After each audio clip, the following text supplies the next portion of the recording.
from around the globe in sold-out arenas and humble churches, from out on the streets to your screen. And now, the time and what must be done. On this edition of Farrakhan Speaks. Greetings to you. I am Minister Louis Farrakhan, the national representative of the Honorable Elijah Muhammad, that great preacher of freedom, justice, and equality to the black man and woman of America and the Western Hemisphere, and to the aboriginal people of the earth, the eternal leader of the Nation of Islam, and a warner to the government and people of the United States of America and to the nations of the earth. I'm grateful to Almighty God Allah for this opportunity to be with you once again on this broadcast. I thank the Twitter army and our social media friends for their great work in promoting and encouraging dialogue about the subjects we discuss each week. I thank the ministers, laborers, and followers who continue to engage the public in a beautiful manner. And although I promised in my last broadcast to talk about who made the promise to the children of Israel of a promised land, and where is that land that the children of Israel were promised, what America and the world is agonizing over at this moment has caused me to change my subject matter. Although, inshallah, I will try to answer the questions that I raised before the end of this broadcast. So our subject today on the 34th edition of The Time and What Must Be Done is America's errant foreign policy. What is the definition of errant? It means deviation from the regular or proper course, erring, straying. Erring means going astray, being in error or wrong.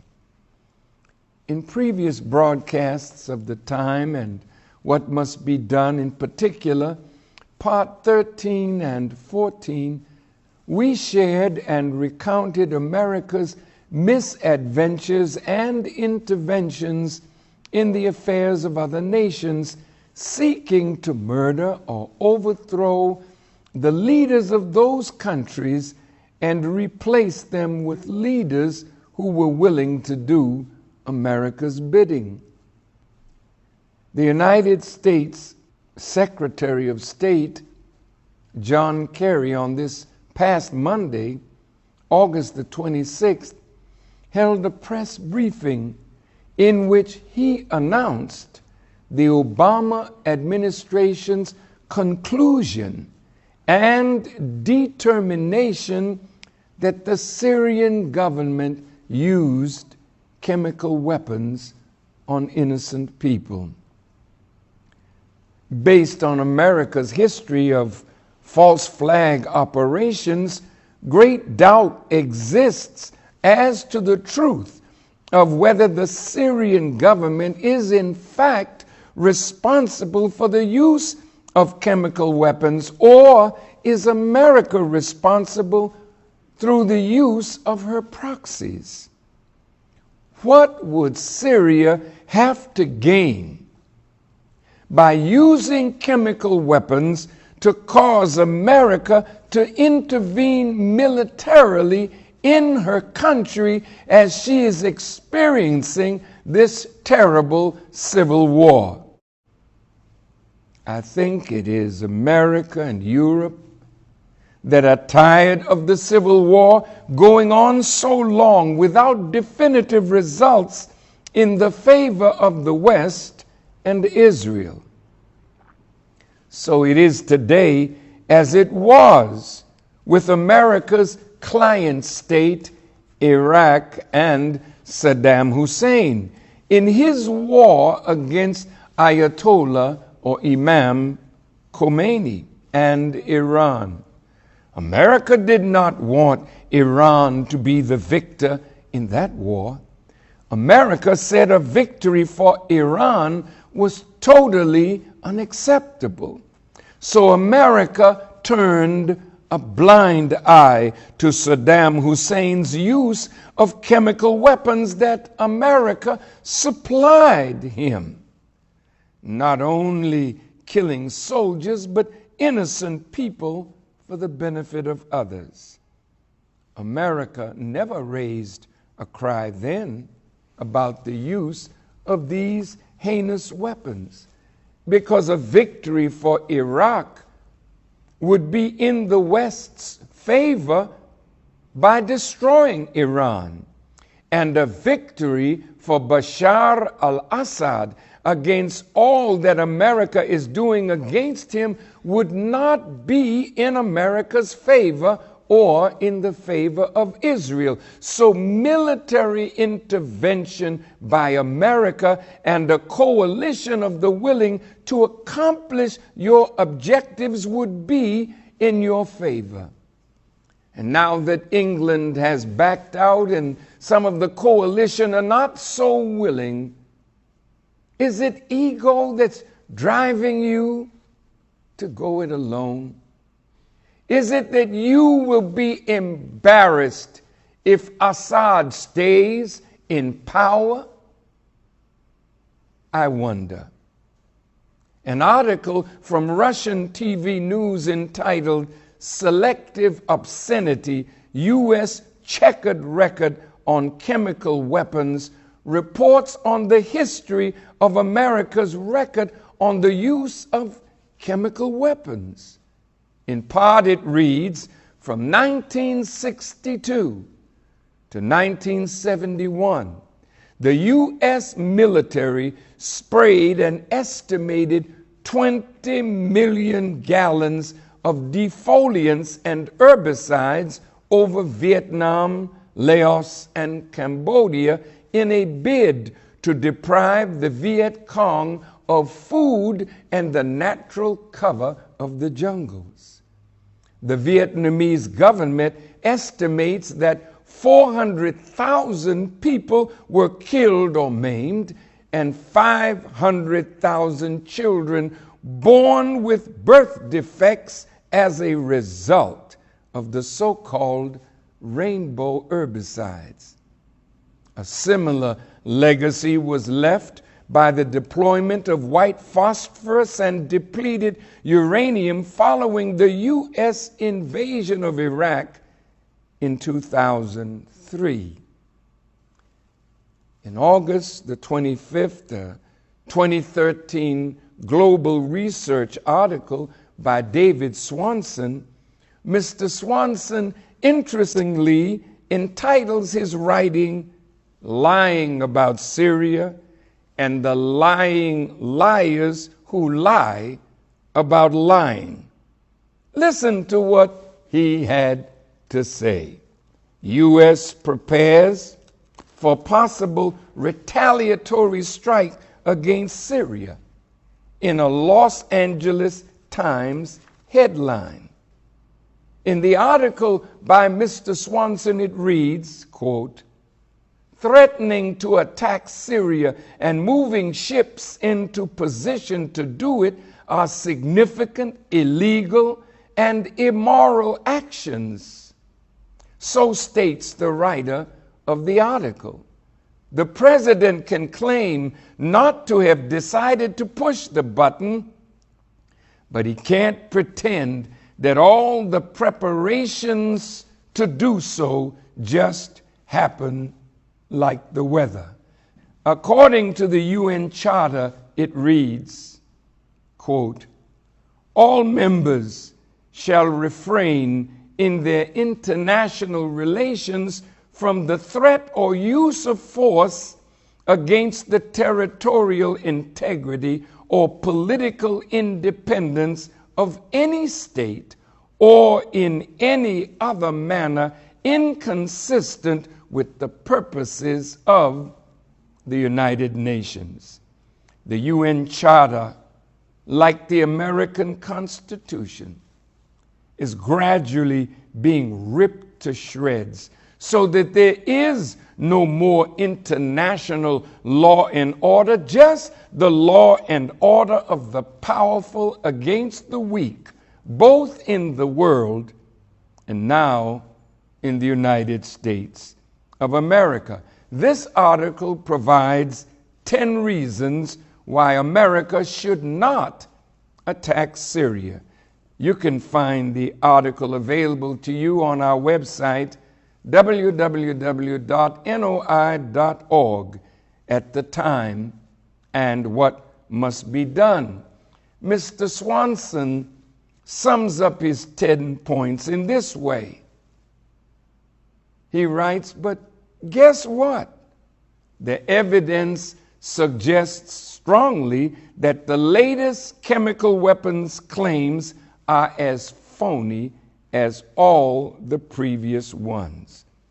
Global Research News reported in an article June 15, 2013, about a deleted British Daily Mail online article titled U.S.-Backed Plan for Chemical Weapon Attack in Syria to be blamed on Assad. What did the British Daily Mail online article of January 29 say?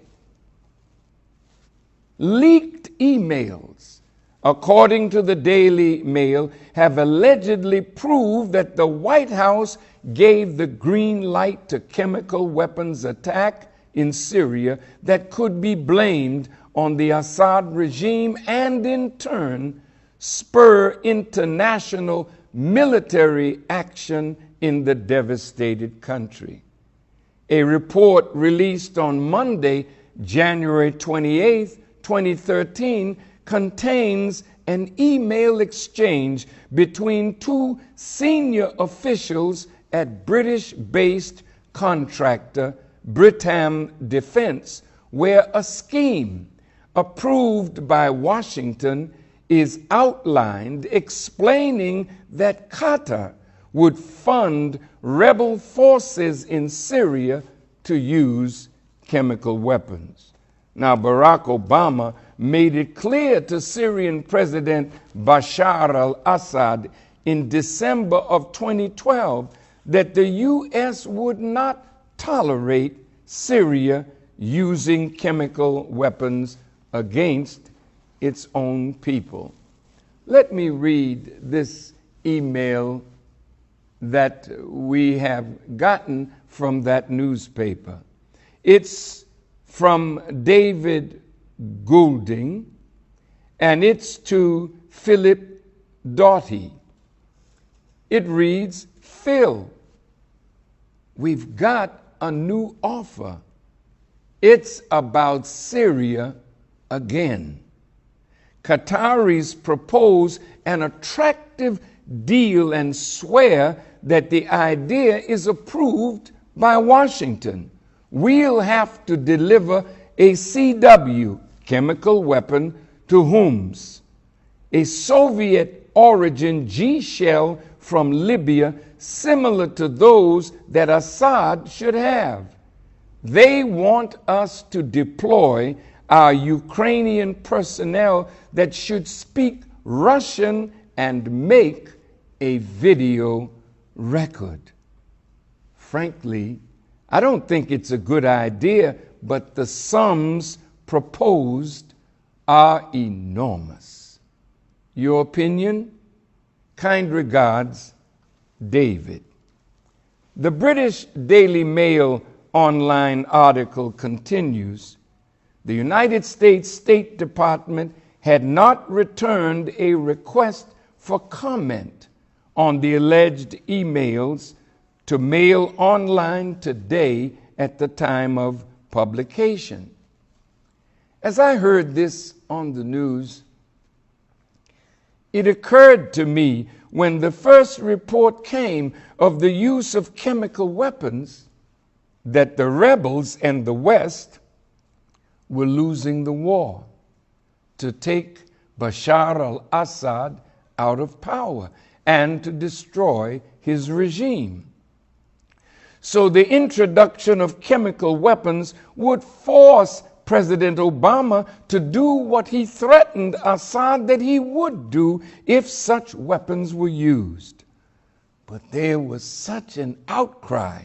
Israel, who is not a dispassionate observer of this, are the ones that gave intelligence to the United States according to the British Guardian News.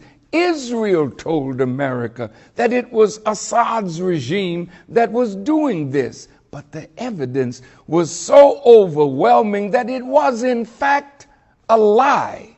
So that charge went unanswered, and the president was spared having to answer for his statement of crossing the red line by the use of chemical weapons. Now, months later, it comes up again, more devastating than the first time, and Israel again points the finger at the Assad regime. And even though weapons inspectors are there as this broadcast is being made, from the United Nations, Secretary General Ban Ki-moon said he was not there to decide who did it, but if chemical weapons were in fact used. So the Secretary General opens a door, and America says, regardless, we have the facts. We know it was Assad, so we're going ahead to punish him. So after the first alleged use of chemical weapons, the U.S. administration decided as a response to step up the type of weapons that they were giving to the rebels, which means America was already arming the Syrian rebels. This was not a civil war in which the people inside Syria were rising against their government alone. No, they were rising, but they were rising against their government with great help from the outside.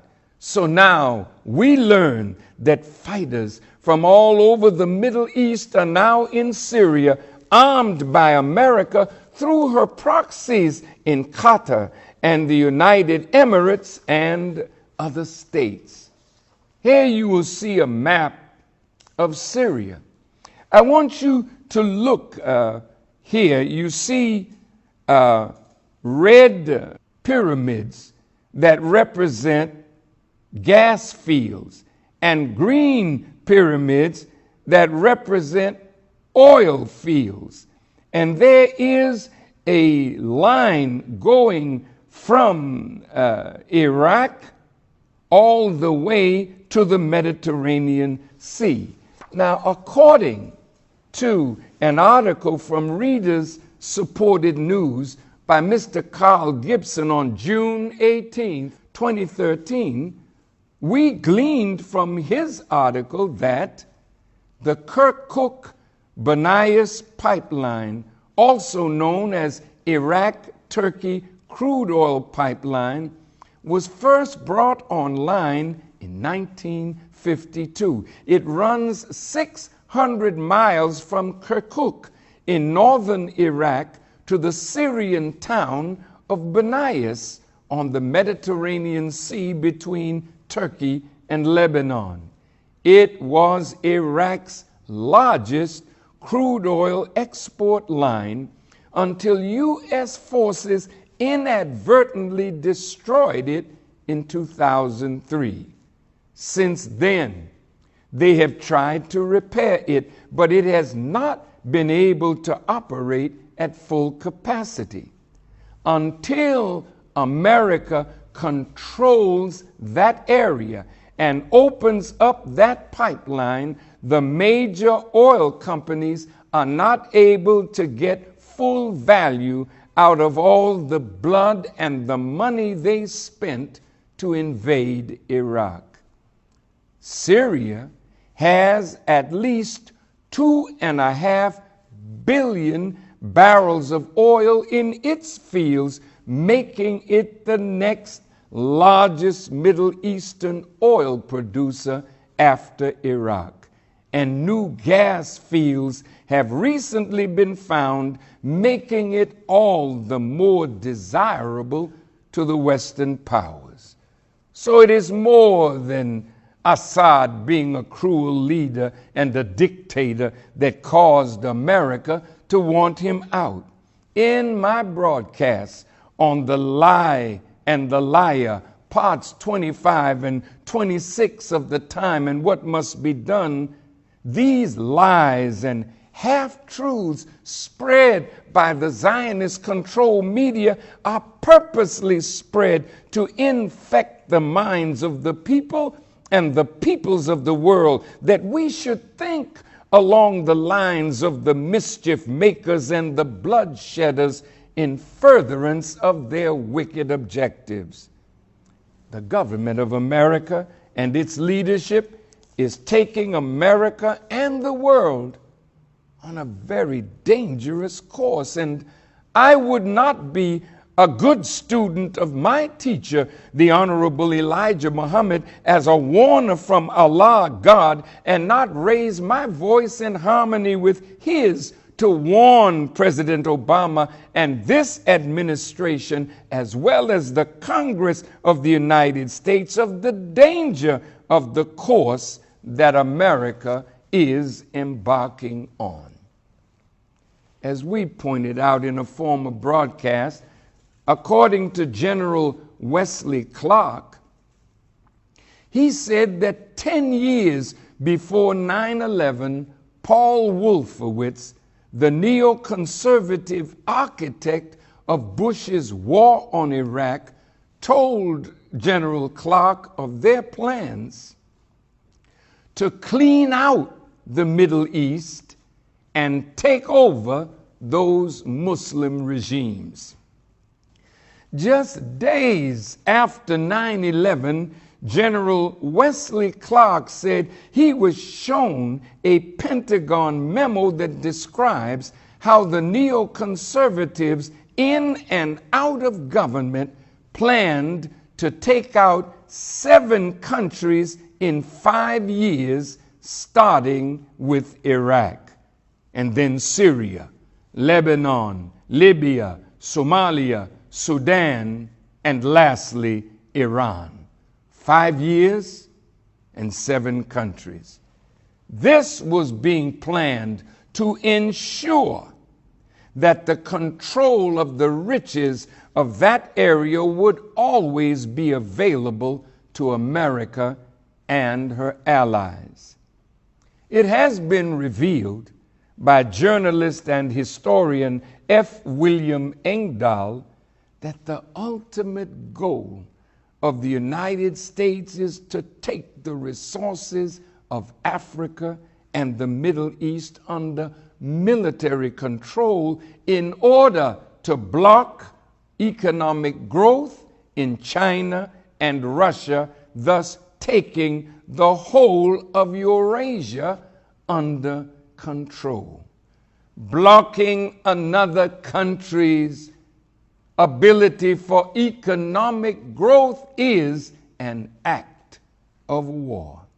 They want the vast wealth, and they want to militarize the oil sources in such places as Libya and the so-called Republic of South Sudan that are directly strategic to China's future economic growth, says Professor Engdahl.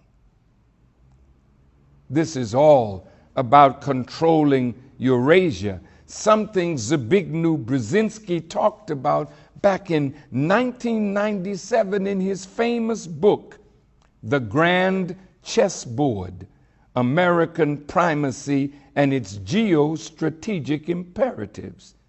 The results are already there.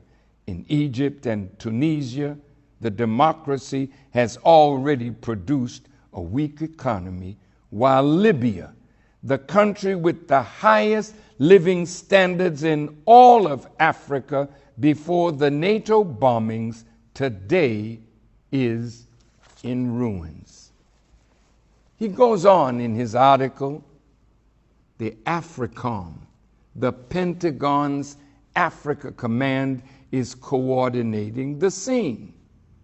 Mr. Engdahl says, mentioning that, interestingly enough, AFRICOM was created just after 2006, China's Africa diplomacy, when 40 heads of African nations were invited to Beijing and enormous deals were signed on oil exploration, building hospitals and infrastructure. Anything the IMF did not do in Africa over the last 30 years. For the gods of money, of Wall Street, the only chance of survival and keeping the dollar now is finding new areas of loot. The Arab Spring is directed at grabbing and privatizing the vast wealth of the Arab world.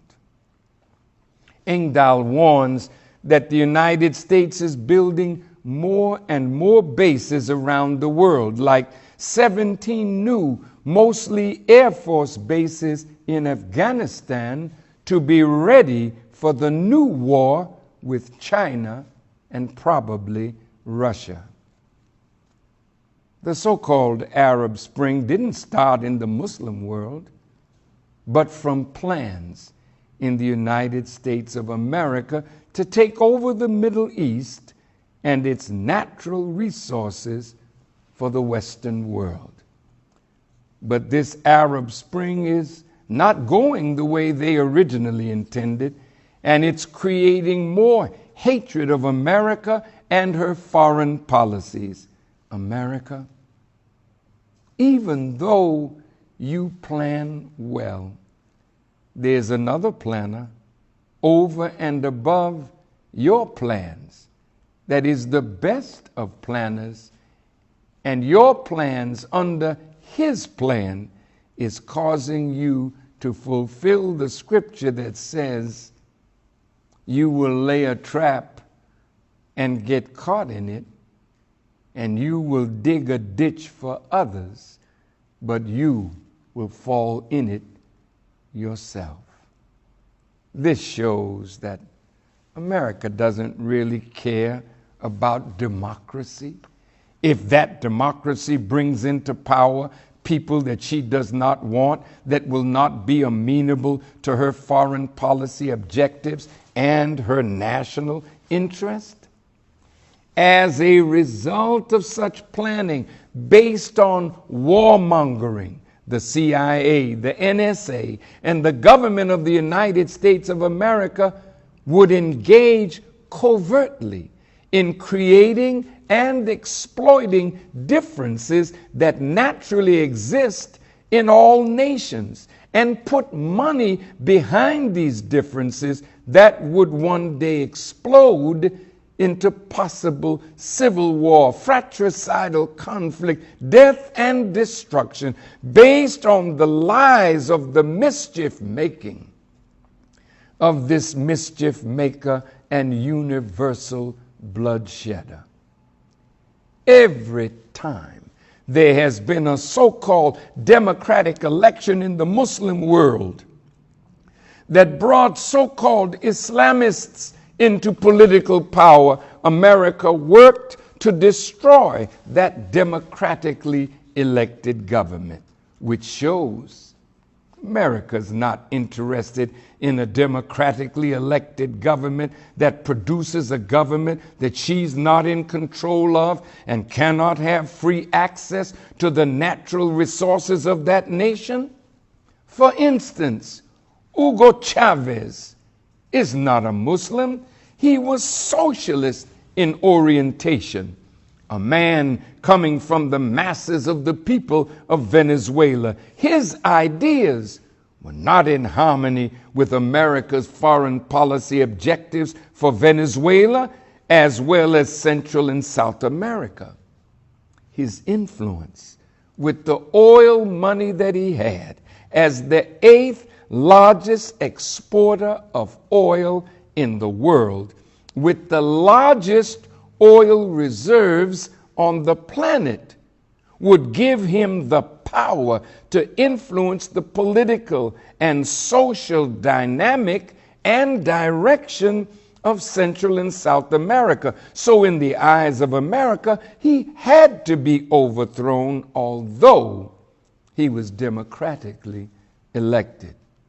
Under George W. Bush, after Hugo Chavez had won a democratic election, forces were set in motion among those who felt threatened by his economic policies, and he was overthrown.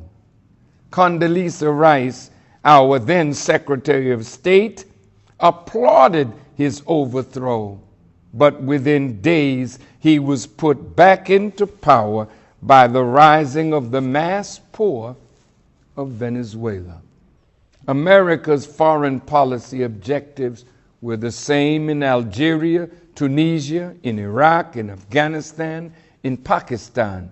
Everywhere America felt they needed regime change, they already hand-picked persons that they felt would be amenable to America's foreign policies and objectives surrounding their natural resources. In Algeria, in 1992, Islamist forces rose to power through a democratic election, and the military rose up and overturned that election, and America's hand was involved. In Libya, Muammar Gaddafi, no matter what the world thought of him, was moving his country and Africa forward. Libya had, as a nation, no debt.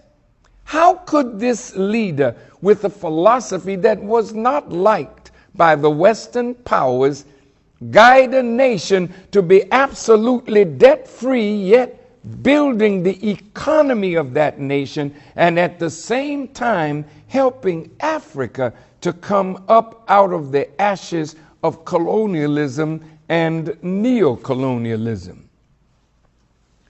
Gaddafi was overthrown. But in overthrowing him, America did not count on Islamic forces coming up that America had no control over. So now Libya is a lawless country that is in ruin. And this has brought blowback to America that America did not expect. So America lost an ambassador. America lost Americans in the bombing of the embassy in Benghazi. This should have been taken as a sign to you, America. Wise men heed signs, but it is only the foolish who are blinded by their desires, who are heedless to signs. That was a sign of what America and Europe can expect with its meddling in the internal affairs of the Middle East, Africa, and other nations of the world. Let's take a look at Egypt. In Egypt, the desired results from these maniacal actions that are going on as we speak are proving every day to be more and more uncontrolled, and consternation is ever increasing, which will lead to more and more errors. America thought Mubarak would be there for as long as the military were able to keep him in power. But an uprising came and Mubarak was overthrown. Then you had your people, America, that you wanted after Mubarak, so that your political and economic control over Egypt would remain. But a democratic election was held. And out of that, your shock and awe was that the Muslim Brotherhood came to political power not with a gun, but on the basis of a popular election by the people. But the moment President Morsi of the Muslim Brotherhood was elected, the army seized power from him, that he would be a naked president. Under America's tutelage, the army acted with America's backing, that Morsi would be in office with no power to execute good on behalf of the Egyptian people from his mind and from his heart. Morsi was sworn in on the 30th of June, 2012, as Egypt's first democratically elected president. But before President Morsi took the oath of office as the first democratically elected president of Egypt, the Supreme Council of Armed Forces, who were in power after Mubarak's ouster, amended the Constitution of Egypt, restricting the newly elected president's powers. Well, Mr. Morsi had to get back his constitutional powers, so when Morsi took back the powers of the presidency, the Constituent Assembly drafted a new constitution that was put to a popular vote, and the people of Egypt supported that constitution democratically. President Morsi had parliamentary elections, and there he won again in a democratic process. But America didn't applaud it. America, being upset with the direction and fearing what that direction might lead to, engaged forces in Egypt that tapped into the dissatisfaction that naturally exists in every nation to create more dissatisfaction, putting tens of thousands of people in the streets against President Morsi. So again, the army was encouraged to perform a coup.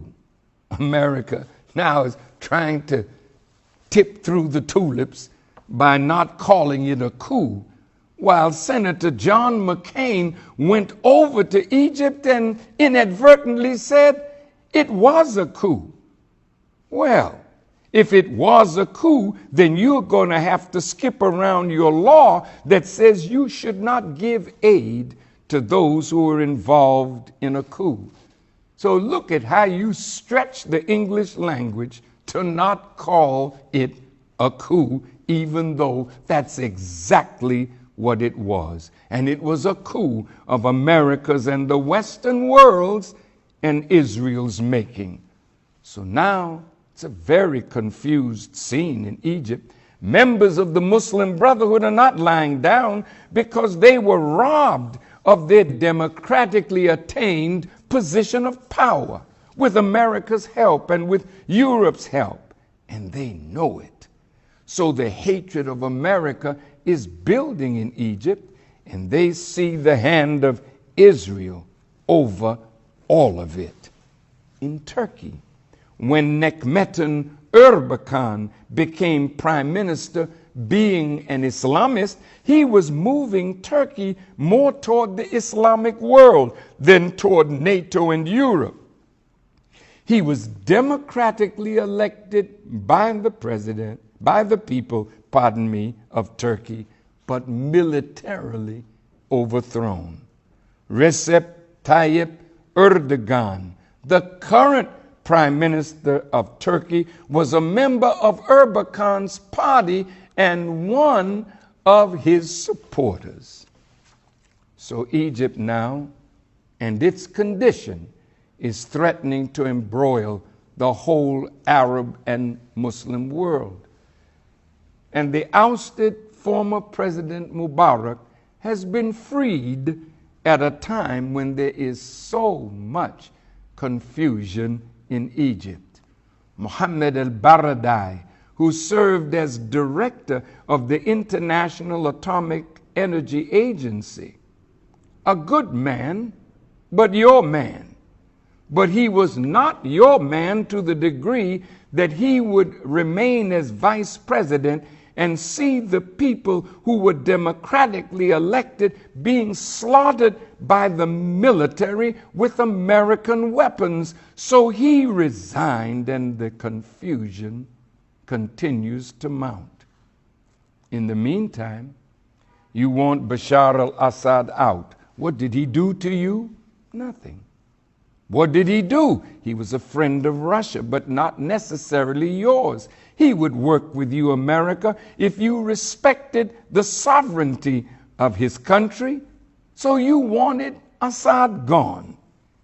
Evidently, he's been a thorn in your side. Israel bombed him twice recently, and Israel bombed Iraq first, and their nuclear facility, because Israel does not want any Arab nation to have nuclear power. After Iraq had developed, with the help of the French, a nuclear facility, Israel bombed and destroyed it. Where was the outcry? Did America say, Israel, you were wrong for doing that? No. Israel is your companion in wickedness. So you both are headed downward into the bottomless pit of hell.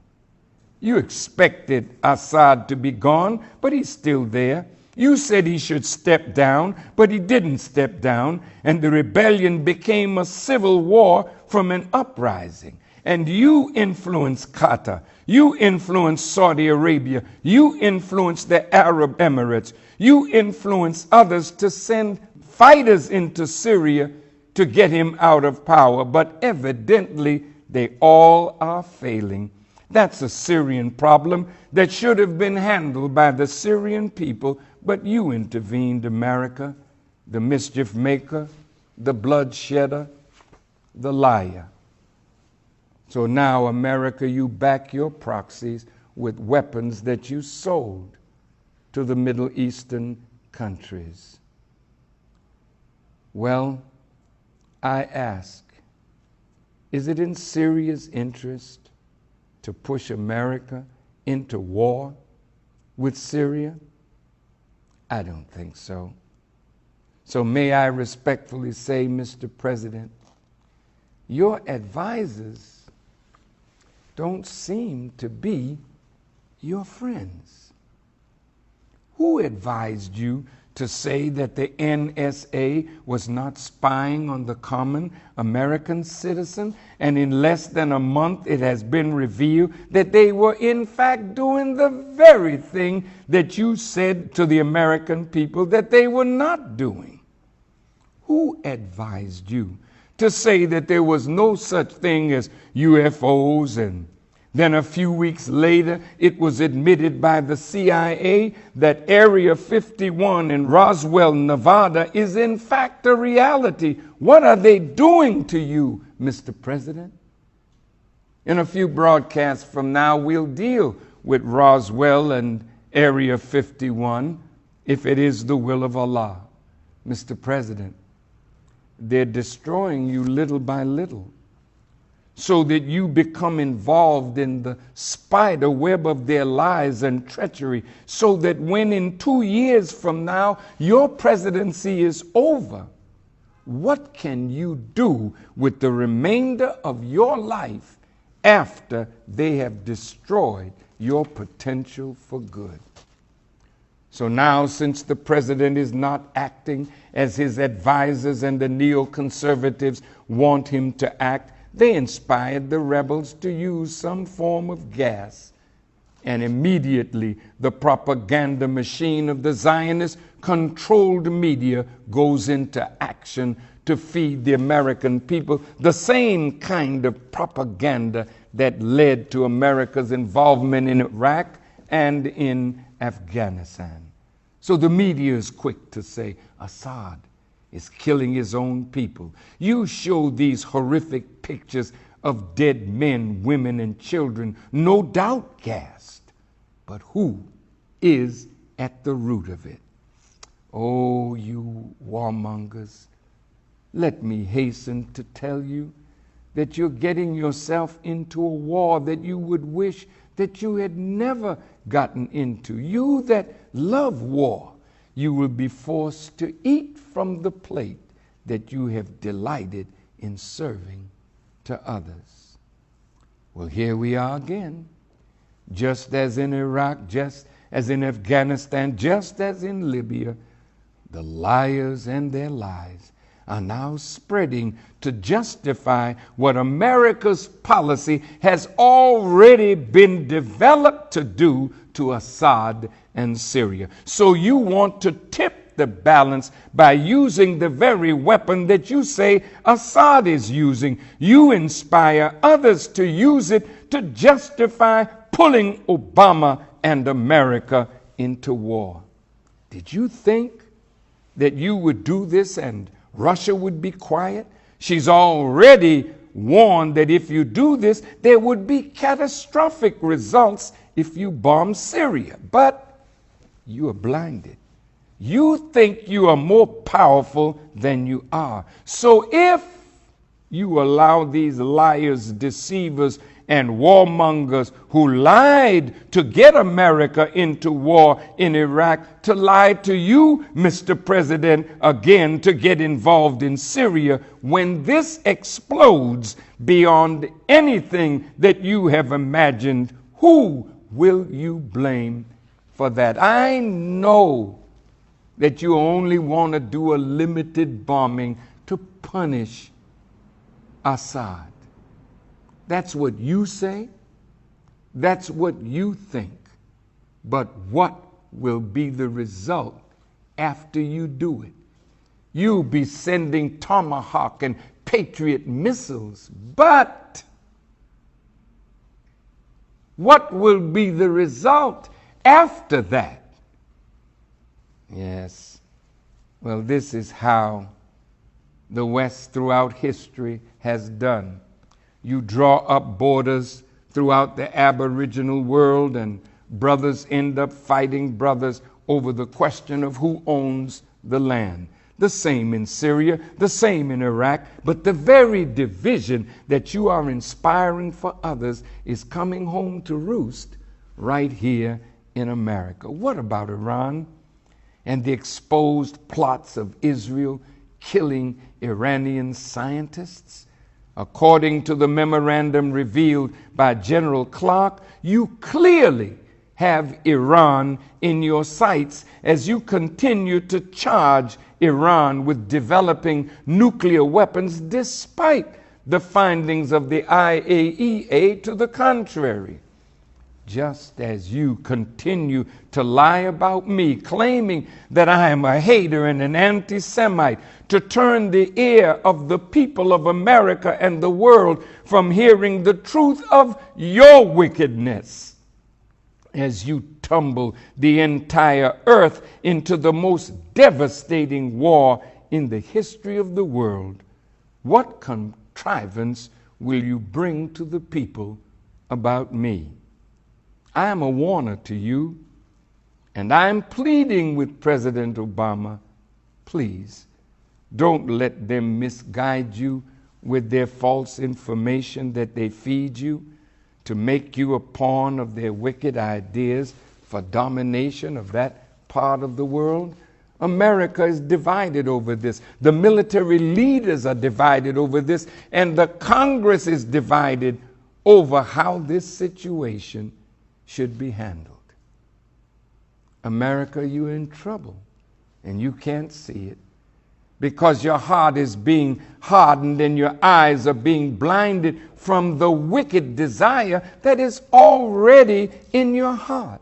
This is definitely your desire, but your desire will be your own undoing if you will not heed what we are saying to you from Allah. Then I guarantee you, your destruction is now entered across the threshold of the door of America. You cannot say you love the American people.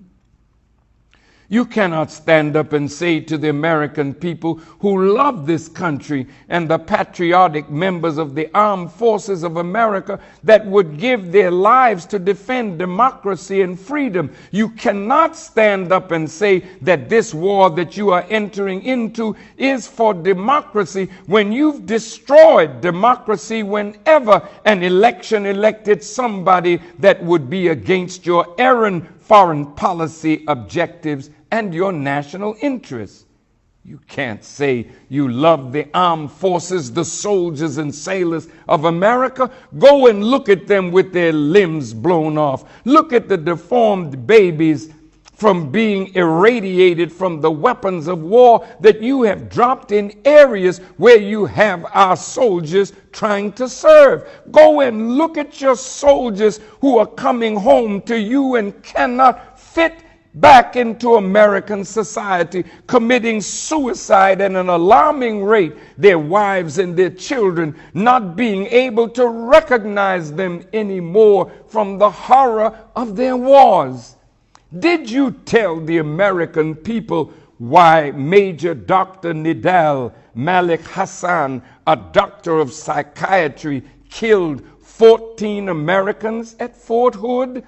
Did you ask and try to find out why he flipped?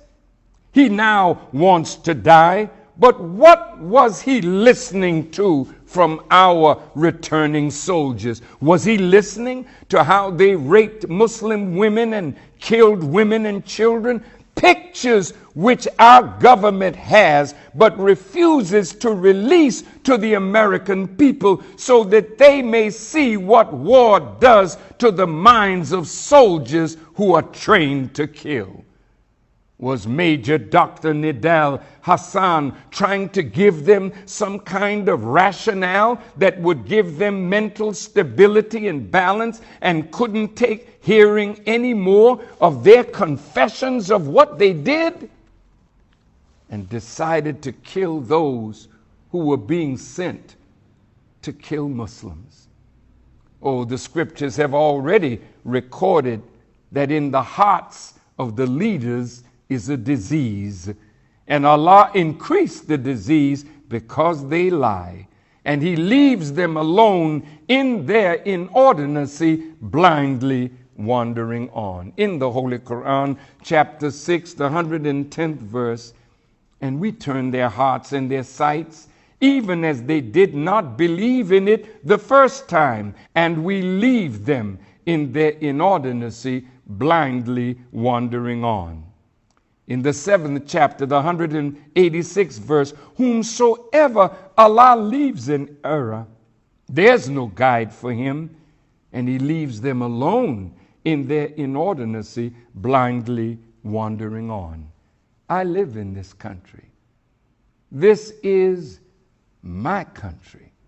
And as the Honorable Elijah Muhammad said to his followers, wherever he, meaning myself, tells you to go, go.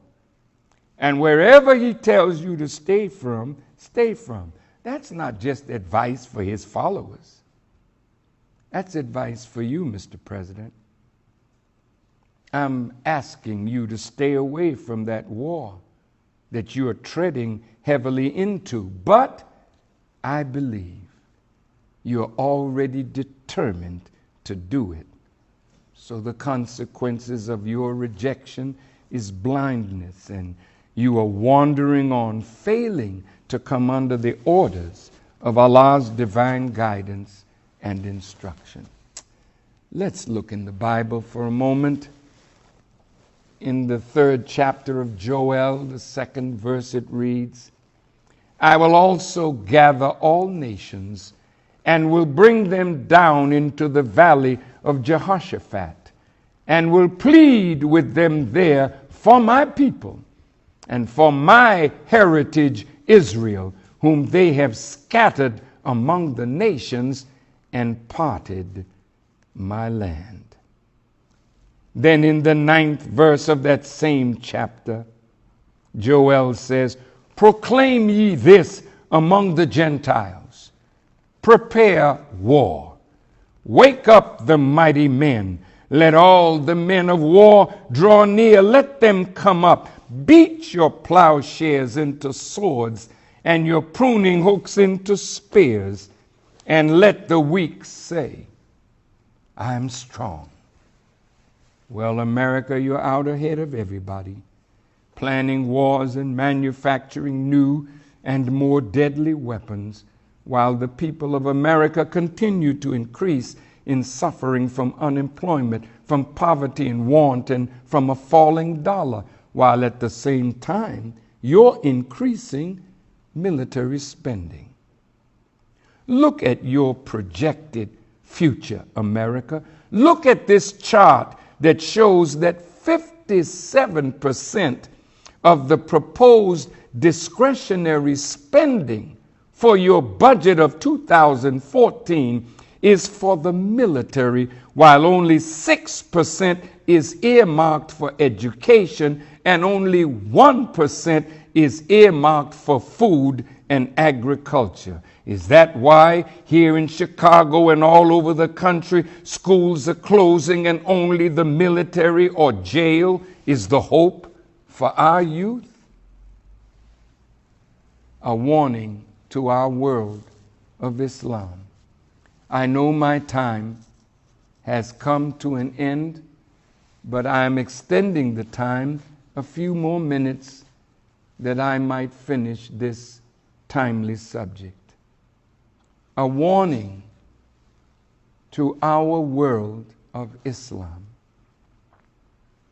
My dear brothers and sisters of the Islamic world, what you are doing under the guidance of America and Europe will cause the whole Middle East to be destroyed and possibly lead to the bombing of our holy city of Mecca.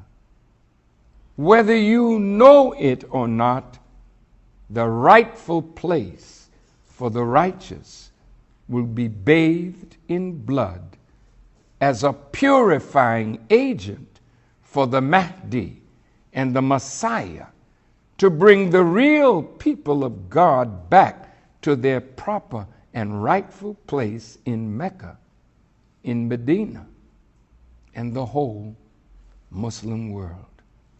Last week, when I talked about how certain countries in the Muslim world were being used and how the Middle East is going to go up in flames, but if that happens, the whole Islamic world will come against America.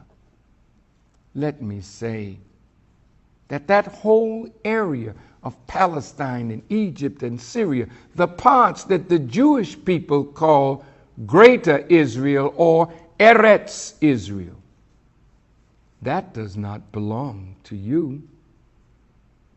Unfortunately, you will die there. But your blood and the Palestinian blood and Arab blood and the blood of others will purify that area for the real owners of the kingdom of God. The area we are referring to extends from the Nile River in Egypt to the Euphrates River in today's Iraq. It covers all or parts of today's Egypt, Saudi Arabia, Israel, Jordan, Palestine, Syria, and Lebanon. And we will be returning to our place, but it will be cleansed before we get there by the work that Allah is doing and permitting others to do. The promised land, I've been there. I've seen the promised land.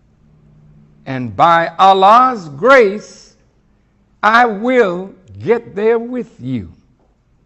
Why did Prophet Muhammad say 3 generations after him would no longer be of him? What did Allah show him?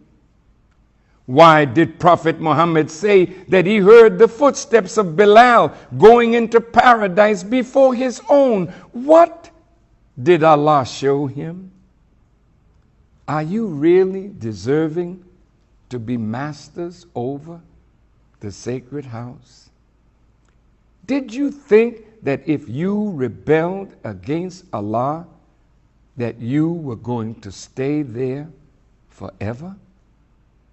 Allah promises that He will remove all disbelievers and hypocrites from the sacred lands, so that the real Messiah and the real Mahdi and the real people of God will return to the root of civilization for a brand new beginning for humanity and a brand new beginning of a new world of Islam. And this is why you are kissing a black stone, because it is not you whom you are kissing.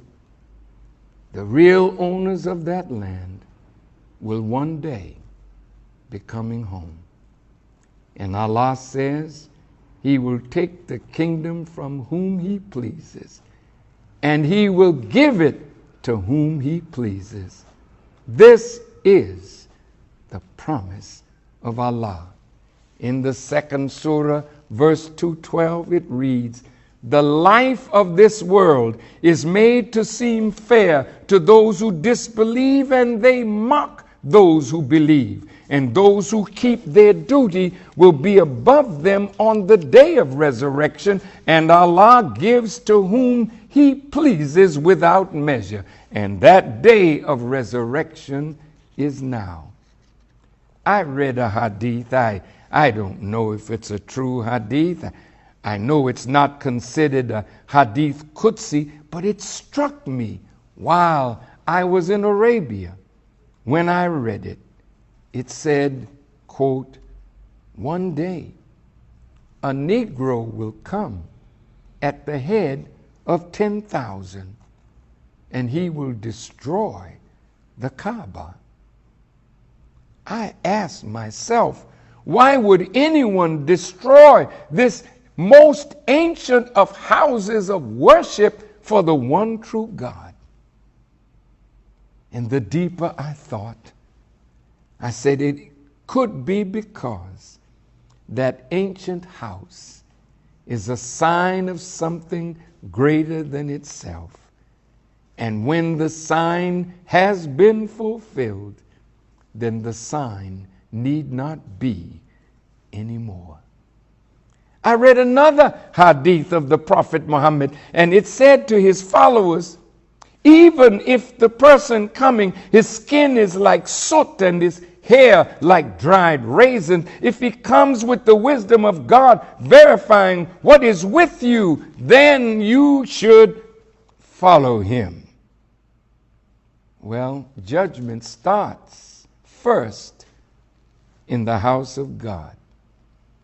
So the Holy Land, as we speak, is under divine judgment.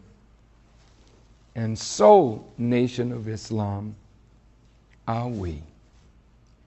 The Honorable Elijah Muhammad wrote of the Nation of Islam in 1957. He said, quote, "At the present time, the Nation of Islam is honeycombed with these rotten characters, disbelievers and hypocrites, people who say that they believe, but they are only there to destroy the Nation of Islam as it was in 57.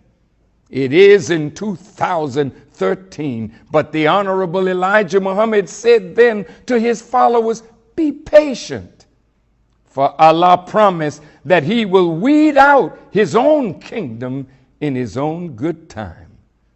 So the Nation of Islam in the West, the weeding has now begun. In the 5th surah, the 67th verse, O messenger, deliver that which has been revealed to thee from thy Lord, and if thou do it not, thou hast not delivered his message, and Allah will protect you from men. Surely Allah guides not the disbelieving people. I am delivering that message, and I fear not, for Allah promises, if that message is delivered, surely he will protect us from men. So to Mecca and to us, remember the words of Allah that he would bring someone else in our place that would be humble toward the believer and mighty against the disbeliever. Is that verse referring to those presently in power in Arabia and in the Muslim world? Or is this referring to others that Allah is preparing to take their place? And to those in the nation of Islam in positions of leadership, is this referring to you? Is Allah preparing someone to take your place? In the 5th surah, the 54th verse, it reads, O you who believe, should any one of you turn back from his religion, then Allah will bring a people whom he loves and who love him, humble toward the believers, mighty against the disbelievers, striving hard in Allah's way and not fearing the censure of any censurer. This is Allah's grace. He gives it to whom he pleases. And Allah is ample giving. You may see this as a cause to rise up against this little nation of Islam in the West. Some of you even say that we are not real Muslims. Allah knows best who the real Muslims are, and he will judge between us. So wait, for we too are waiting. Soon we all shall see. Last week as we ended, I asked who made the promise and where is the land? That land starts right here in America, but it ends right there in the Holy Land. Eretz Israel is not for you, present Israelis.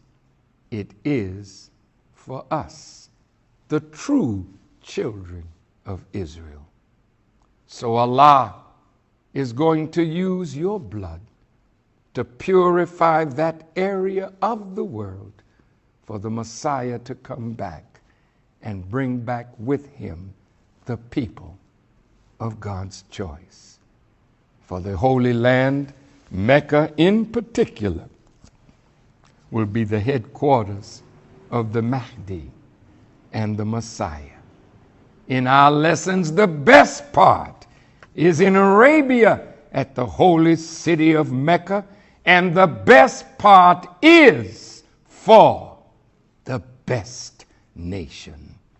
In the Holy Quran, the 3rd chapter, the 110th verse, it reads, You are the best nation raised up for men. You enjoin good and forbid evil, and you believe in Allah. And if the people of the book had believed, it would have been better for them. Some of them are believers, but most of them are transgressors. Well, the best nation belongs on the best part of the planet Earth. Are you having gay parades in the Holy Land? Liars and thieves? Does apartheid exist in the Holy Land? And you dare to think you are the real people of God? So, my dear President Obama, I warn you in the name of Allah, listening to liars and thieves and murderers, if you go along with them, you will be stained with the blood of all those that are dying from a lying mischief maker and bloodshedder. As a young man, they don't want you to have any influence, so they're gradually destroying you. Those that put you in office don't want you ever to be helpful to your people and others after your 4 years in your second term is up. So because of the consequences of your involvement, while at the same time America is being ravaged with fire and water, heat and hail and sleet and snow and rain and hurricanes and tornadoes and soon great earthquakes and other disasters of all kinds, I pray that Almighty God Allah, in the name of His Messiah, that you will listen and heed these warnings. So I thank you from the depth of my heart for listening. This was a hard lecture for me to give, but Allah laid it on my heart, and I give it to you to do with it and me as you please. So thank you for listening, and may Allah bless us all with the light of understanding as I greet you in peace, as I hope for Allah's peace, as I greet you with the greeting words of peace. Assalamu alaikum.